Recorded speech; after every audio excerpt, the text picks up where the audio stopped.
So since 2010, we started fostering. We have fostered a total of 5 children. So most of the children that were placed in our home were pretty much a year or less, a year older or less, yeah. So we fostered pretty much babies. So they gave us babies, and the babies were pretty much either they were exposed to drugs and alcohol. Unfortunately, there are plenty of children out there who are placed in these kind of situations where they're without their parents, without relatives and family to love and support them. And when you hear their stories, when you read about it in the newspaper or out in the media, social media, your heart just breaks for them. And every child deserves a loving home. Our experience has been challenging. I mean, I'm not going to sugarcoat it. It's the truth. It's challenging, but at the same time, the babies are worth it. Like, they're worth to be loved and cared for because they needed that and they needed to be protected. I think one of the situations we've experienced, that one of the children that we've had, she was actually she had cigarette burns all over her head when she was placed in our home.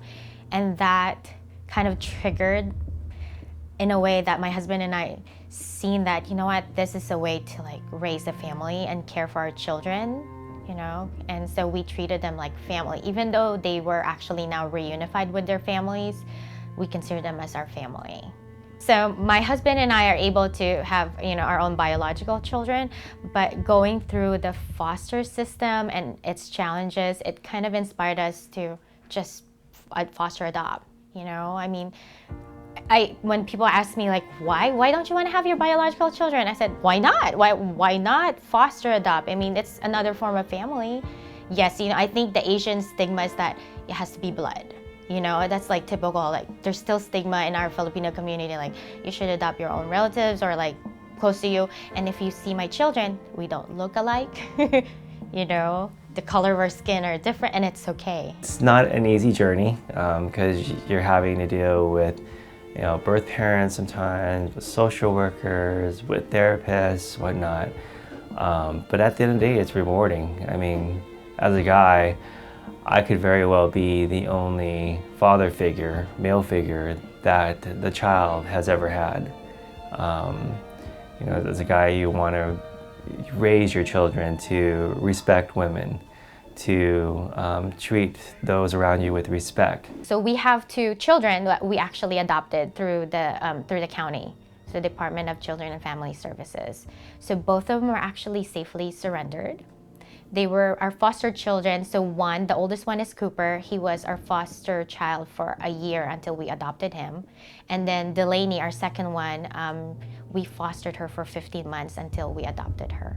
We accept, any families who are open to and willing to take a child, because not everyone is ready, right? And so there aren't unique qualities that we're looking for. We're not looking for athletic parents or celebrity parents, but anyone who is open and willing to even go through the entire process, because the whole process, you have to be very decisive about it, because some parents will be really interested in the beginning and then they will realize it's a long process. But if your heart is really there and you're open and you're willing, then we will be with you also every step of the way. I would love to be, Filipino foster parent, because it's surprising to see the data that in LA County we have Filipino children, and as part of our culture, we're supposed to like extend our love to our fellow Filipinos, and this is like surprising to find out the statistics that we have children in the system, and we need to encourage our Filipino community to step up and help out these children. So as the Filipino social worker here at AFFI, ini-invite ko po kayong lahat na buksan nyo ang mga puso ninyo to these children who really need a home.